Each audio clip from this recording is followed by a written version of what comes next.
ہندوستان کو انگریزوں کی 200 سالہ غلامی سے آزادی ملی اگست 1947 میں، لیکن یہ آزادی بہت ساری قربانیوں اور جد و جہد کے بعد ملی۔ ہندوستان کو آزاد کرانے کے لیے دسیوں طرح کی تحریک چلائی گئی۔ ایسے ہی تحریکوں میں سے ایک ہے تحریک ریشمی رومال، جس کی شروعات 1914 کے زمانے میں ہوئی، اور اس تحریک ریشمی رومال کے روح رواں تھے شیخ الہند مولانا محمود حسن دیوبندی رحمۃ اللہ علیہ۔ مولانا محمود حسن دیوبندی رحمۃ اللہ علیہ دارالعلوم دیوبند کے پہلے طالب علم مانے جاتے ہیں۔ وہ مولانا قاسم نانوتوی رحمۃ اللہ علیہ کے خاص شاگردوں میں شامل تھے۔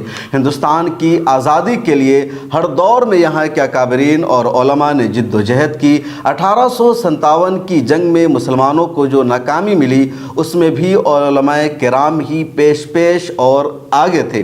1857 میں ناکامی ملنے کے بعد مسلمانوں کی ہمت ٹوٹ گئی، لوگ الگ الگ تقسیم ہو گئے۔ اسی پس منظر میں 1866 میں دارالعلوم دیوبند قائم کیا گیا۔ اس کا مقصد بھی تھا ہندوستان کو انگریزوں کی غلامی سے آزاد کرانا۔ مولانا محمود حسن دیوبندی بھی ایکٹیو ہوئے اور انہوں نے 1877 میں ایک تنظیم قائم کی جس کا نام تھا ثمرۃ التربیت۔ اس تنظیم کا بنیادی مقصد تھا ہندوستانی مسلمانوں میں اور یہاں کے عوام میں آزادی کی اہمیت کو اجاگر کرنا، ان کے شعور کو بیدار کرنا، انگریزوں کے ظلم و ستم سے ان کو آگاہ کرانا اور آزادی کے لیے مسلح بغاوت کی، مسلح جد و جہد کی کوششیں کرنا۔ لیکن اگلے 30 سالوں میں تنظیم کمزور ہو گئی، اس کے ممبران بکھر گئے۔ چنانچہ شیخ الہند مولانا محمود حسن دیوبندی نے 1909 میں ایک دوسری تنظیم قائم کی جس کا نام تھا جمعیت الانصار۔ اس تنظیم کا بنیادی مقصد بھی یہی تھا، ہندوستان کی آزادی کے لیے جد و جہد کرنی ہے، تحریک چلانی ہے، عوام کی ذہن سازی کرنی ہے اور مسلح جد و جہد کرنی ہے۔ شیخ الہند مولانا محمود حسن دیوبندی رحمۃ اللہ علیہ یہ بات اچھی طرح جانتے تھے کہ انگریزوں کی ہندوستان میں اچھی طرح پکڑ ہے، برطانیہ میں ان کی حکومت ہے اور دنیا کے کئی ملکوں میں ان کا نظام چل رہا ہے، لہٰذا عدم تشدد کے راستہ کو اپنا کر ہتھیار اٹھائے بغیر، جنگ کے بغیر انگریزوں کو ہندوستان سے بھگایا نہیں جا سکتا ہے۔ اس لیے وہ ضروری سمجھتے تھے کہ مسلح جد و جہد جب ہوگی تبھی انگریزوں کو یہاں سے بھاگنے پر مجبور کیا جا سکتا ہے۔ لیکن جمعیت الانصار پر بھی انگریزوں نے 1913 میں پابندی لگا دی۔ اس کے بعد اگلے سال یعنی 1914 میں پہلی عالمی جنگ شروع ہو گئی۔ پہلی عالمی جنگ میں ایک طرف برطانیہ، روس اور فرانس کی فوج تھی، دوسری طرف جرمنی اور ترکی کی فوج لڑ رہی تھی، یعنی خلافت عثمانیہ اور جرمنی ایک طرف تھے۔ شیخ الہند مولانا محمود حسن دیوبندی کو لگا کہ ایک اچھا موقع ہے، جب برطانیہ کی فوج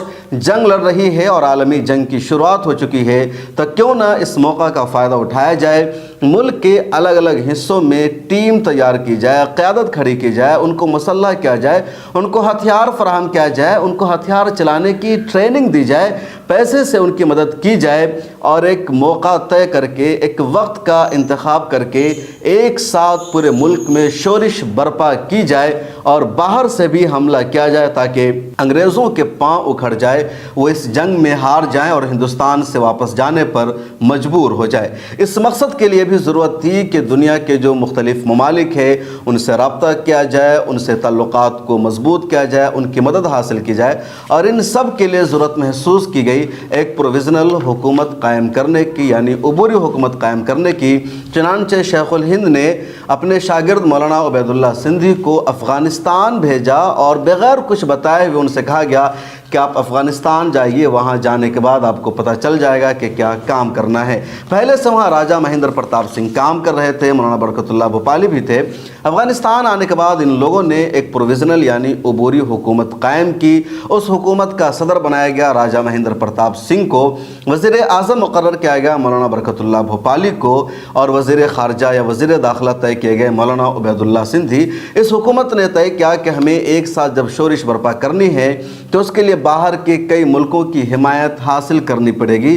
چنانچہ یہاں سے ایک وفد ترکی بھیجا گیا، ایک وفد روس بھیجا گیا، اسی طرح ایک وفد جاپان بھیجا گیا، لیکن بدقسمتی یہ ہوئی کہ ترکی جانے والا وفد اور روس اور جاپان جانے والا وفد بھی انگریزوں کے ہاتھ لگ گیا۔ راز فاش ہو گیا کہ وفد افغانستان سے گیا ہے، ان کا مقصد کیا تھا؟ چنانچہ افغانستان پر سختیاں بھی کی گئی اور اس وفد کے کئی ذمہ داروں کو انگریزوں کے حوالے کر دیا گیا۔ ادھر شیخ الہند مولانا محمود حسن دیوبندی رحمۃ اللہ علیہ بھی حجاز کے سفر پر روانہ ہو گئے۔ خلافت عثمانیہ کے گورنر غالب پاشا سے ان کی مدینہ میں ملاقات ہوئی، ان سے پورے حالات کا انہوں نے تذکرہ کیا اور کہا خلافت عثمانیہ کو ہماری مدد کی ضرورت ہے۔ ہندوستانی عوام ایک ساتھ انگریزوں کے خلاف سورش برپا کرنا چاہتے ہیں، جنگ برپا کرنا چاہتے ہیں، اور اس کے لیے ضروری ہے کہ خلافت عثمانیہ ہمارا ساتھ دے، ہماری مدد کرے۔ اس جنگ میں ان کی بھی کامیابی ہوگی اور ہماری بھی کامیابی ہوگی۔ غالب پاشا نے شیخ الہند مولانا محمود رحمۃ اللہ علیہ کی مدد کی یقین دہانی کرائی۔ انہوں نے ایک لیٹر بھی جاری کیا اور خلافت عثمانیہ کے تمام اہلکاروں اور نمائندوں کو کہا کہ انہیں شیخ الہند مولانا محمود حسن دیوبندی کا ساتھ دینا ہے، انگریزوں کے خلاف جنگ میں ہندوستانی عوام کی مدد کرنی ہے۔ یہ خط بھی شیخ الہند نے ان سے لکھوا لیا۔ ادھر مولانا عبید اللہ سندھی کو لگا کہ ہمارے دو وفد کو انگریزوں نے گرفتار کر لیا ہے، پورا راز ان کو معلوم ہو گیا ہے، اس لیے ضروری ہے کہ شیخ الہند مولانا محمود حسن دیوبندی کو تمام حالات سے واقف کرایا جائے۔ چنانچہ مولانا عبید اللہ سندھی نے ریشم کے رومال پر 3 خط لکھا اور ان تینوں خط کو انہوں نے بھیجا مولانا محمود حسن دیوبندی کے پاس جو اس وقت مدینہ منورہ میں تھے۔ لیکن مولانا عبید اللہ سندھی نے جو 3 خط لکھا تھا وہ تینوں خط راستے میں ہی انگریزی ایجنٹ کے ہاتھ لگ گیا اور پورا راز فاش ہو گیا۔ وہ کیسے ہوا اس کو بھی تفصیل سے سمجھے۔ مولانا عبید اللہ سندھی نے 3 خط تحریر کیا۔ ایک خط انہوں نے شیخ عبد الرحیم سندھی کے نام تحریر کیا تھا اور 2 خط انہوں نے لکھا تھا شیخ الہند مولانا محمود الحسن دیوبندی کے نام۔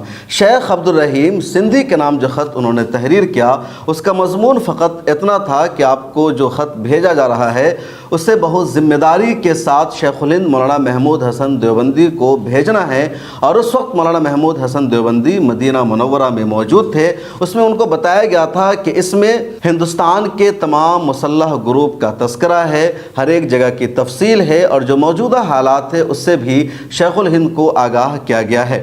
شیخ الہند کے نام جو خط تھا اس میں یہی بتایا گیا تھا ہندوستان میں کہاں کہاں مسلح گروپ موجود ہے، کہاں کہاں قیادت موجود ہے، کن کے پاس کتنا ہتھیار ہے اور ہمارے کتنے لوگ وہاں موجود ہیں جو پوری تیاری کر چکے ہیں۔ اس کے علاوہ اس خط میں ہندوستان سے مولانا ابوالکلام آزاد اور مولانا حسرت موہانی کی گرفتاری کا بھی اس خط میں تذکرہ تھا۔ اس کے علاوہ جو 2 وفد پکڑا گیا تھا، انگریزوں نے جو 2 وفود کو گرفتار کر لیا تھا، اس کی بھی تفصیل اس خط میں بتائی گئی تھی۔ لیکن یہ خط ہاتھ لگ گیا انگریزوں کے، اور وہ کیسے لگا اس کو سمجھے۔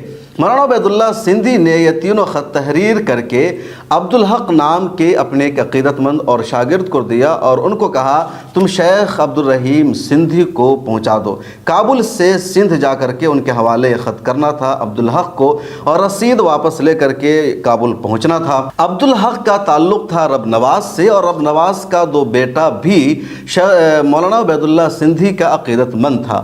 عبدالحق کا تعلق تھا رب نواز سے، چنانچہ وہ سندھ پہنچنے کے بعد بہاولپور میں رب نواز کے پاس چلا گیا اور ان سے اس نے ملاقات کی۔ رب نواز سے عبدالحق نے پورا تذکرہ کیا کہ مولانا عبید اللہ سندھی کیا کچھ کر رہے ہیں، کابل میں کیا سرگرمیاں چل رہی ہے، یعنی پوری تفصیل عبدالحق نے بتا دی رب نواز کو۔ ارے جو رب نواز تھا یہ انگریزوں کا ایجنٹ تھا، تمام خبر ادھر سے ادھر پہنچاتا تھا۔ چنانچہ یہ بڑی خبر اس کو مل گئی، خط کا بھی علم اس کو ہو گیا۔ اس نے رب نواز نے عبدالحق سے کہا کہ تم وہ خط میرے حوالے کرو، اور عبدالحق نے وہ تینوں خطوط رب نواز کے حوالے کر دیے۔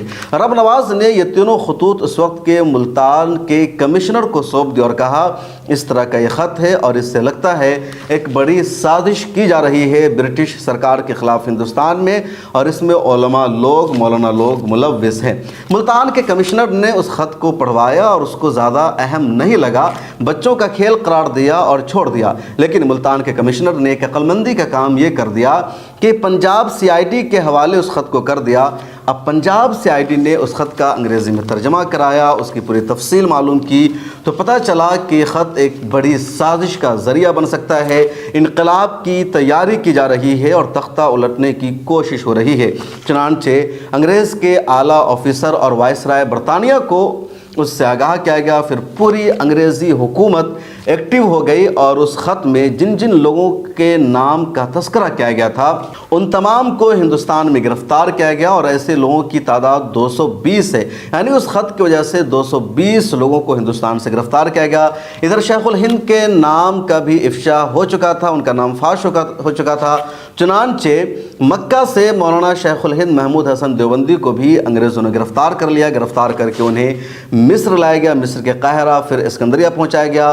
وہاں کچھ دنوں تک ان کو جیل میں رکھنے کے بعد شیخ الہند مولانا محمود حسن دیوبندی رحمۃ اللہ علیہ کو ملتان کی جیل میں رکھا گیا۔ ملتان یورپ کا ایک ملک ہے، ایک چھوٹا سا آئی لینڈ ہے، اور یہاں کا جو جیل بڑا مشہور تھا، اسکرین پر آپ اس جیل کی فوٹو کو دیکھ سکتے ہیں۔ تو یہاں تقریباً 2 سال تک شیخ الہند کو جیل میں رکھا گیا۔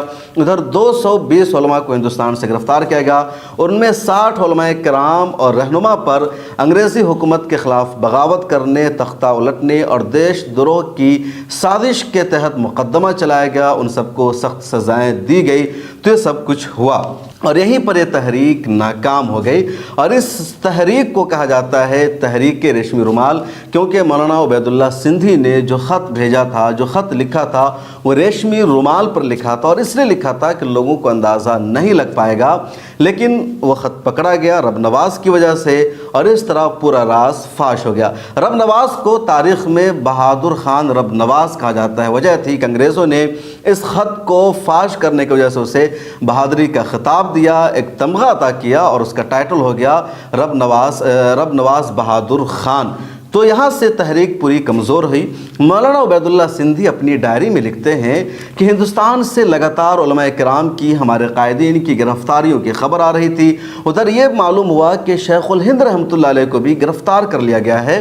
اب مجھے پتہ نہیں چل پا رہا تھا کہ ایسا کیوں ہوا ہے، کہاں غلطی ہوئی ہے، کس سے چوک ہوئی ہے کہ سب لوگوں کو گرفتار کیا جا رہا ہے۔ وہ کہتے ہیں کہ بہت دنوں بعد ہمیں پتہ چلا کہ ہمارے ہی عقیدت مندوں میں سے ایک عبدالحق، جو نو مسلم تھا، نیا نیا اس نے اسلام قبول کیا تھا، اس نے ہی اس خط کو رب نواز خان کے حوالے کر دیا۔ وہاں سے انگریزوں کے ہاتھ لگ گیا، اور جن کے ہاتھ میں خط پہنچنا تھا ان کو نہیں پہنچ سکا۔ چنانچہ اپنے دائری میں مولانا عبید اللہ سندھی نے جو لکھا ہے وہ میں پڑھ کر آپ کو سناتا ہوں۔ ہندوستان میں گرفتاریاں شروع ہوئی تو ہم حیران رہ گئے۔ چند روز بعد شیخ الہند اور ان کے ساتھی مکہ معظمہ میں گرفتار کر لیے گئے۔ ایک عرصہ کے بعد ہمیں حقیقت معلوم ہوئی، اس کے ساتھ ہی کابل کی حالت بھی خراب ہونے لگی۔ امیر حبیب اللہ کی رائے بھی بدل گئی۔ یہ اس وقت افغانستان کے امیر تھے، یا کہہ لیجیے رہنما بادشاہ۔ وہ نہیں چاہتا تھا کہ افغانستان اس تحریک میں کوئی دلچسپی لے یا ہندوستان کو کسی قسم کی مدد دے۔ اس کے علاوہ انگریزوں کا دباؤ مولانا سندھی اور ان کے ساتھیوں کے سلسلے میں امیر حبیب اللہ پر بڑھ رہا تھا۔ آخرکار حبیب اللہ نے مولانا عبید اللہ سندھی اور ان کے ساتھیوں کی گرفتاری اور نظر بندی کا حکم جاری کر دیا۔ مولانا عبید اللہ سندھی تقریباً 7 سال کابل میں ٹھہرے تھے، اور وہاں انہوں نے پروویژنل گورنمنٹ قائم کرنے کے علاوہ ایک آرمی تیار کر لی تھی آزاد قبائل کی، اور ان لوگوں کو جہاد کے لیے، انگریزوں کے خلاف جنگ کرنے کے لیے آمادہ کر لیا تھا، پوری تیاری تھی۔ اس کے علاوہ انہوں نے ایک اور تنظیم بنائی تھی، جنود اللہ الربانیہ، جس کا مقصد بھی تھا انگریزوں کے خلاف جنگ کرنا، اور پورا پلان یہی تھا کہ ایک مقررہ وقت پر ہندوستان کے مختلف علاقوں میں، شعبوں میں شورش برپا ہوگی، انگریزوں پر حملہ ہوگا، اور باہر سے بھی، یعنی افغانستان سے بھی حملہ کیا جائے گا۔ تو جب اندر اور باہر دونوں طرف سے انگریزی فوج پر بیک وقت حملہ ہوگا تو انگریزوں کے لیے اپنا بچاؤ کرنا مشکل ہوگا، انہیں یقینی طور پر شکست تسلیم کرنی پڑے گی، اور ہندوستان چھوڑنے پر انگریز مجبور ہو جائیں گے۔ یہ منصوبہ تھا، یہ پلان تھا، اور اسی طرح کی تمام تفصیل کا ریشمی رومال کے خط میں ذکر کیا گیا تھا، جو راز فاش ہو گیا، اور اس تحریک سے جڑے تمام قائدین کو گرفتار کر لیا گیا۔ لندن کی ایک لائبریری میں آج بھی یہ تینوں خطوط موجود ہیں، اور ان کو سجا کر رکھا گیا ہے۔ شیخ الہند مولانا محمود حسن دیوبندی کی 1920 میں پھر رہائی ہوئی، ان کو چھوڑا گیا۔ شیخ الہند کے ساتھ ان کے 4 شاگردوں کو بھی گرفتار کیا گیا تھا، جس میں مولانا حسین احمد مدنی ہے، مولانا وحید احمد مدنی، مولانا عزیز گل اور سید حکیم نصرت حسین ہے، جس میں سے حکیم نصرت حسین کی جیل میں ہی موت ہو گئی، بقیہ 3 لوگ ان کے ساتھ واپس آئے۔ ادھر جمعیت علماء ہند 1919 میں مولانا ابو المحاسن سجاد اور دوسرے علماء کرام اور قائدین کی کوششوں سے قائم ہو چکی تھی، چنانچہ شیخ الہند مولانا محمود حسن دیوبندی نے اس کوشش کو سربراہ اور پھر کانگریس اور مسلمانوں نے ایک ساتھ مل کر آزادی کی تحریک چلائی۔ 15 اگست 1947 کو ہندوستان آزاد ہو گیا۔ اس سے پہلے ہندوستان کا بٹوارہ ہو گیا، یعنی 14 اگست 1947 کو پاکستان بن گیا۔ تو یہ ہے پوری تاریخ تحریک ریشمی رومال کی۔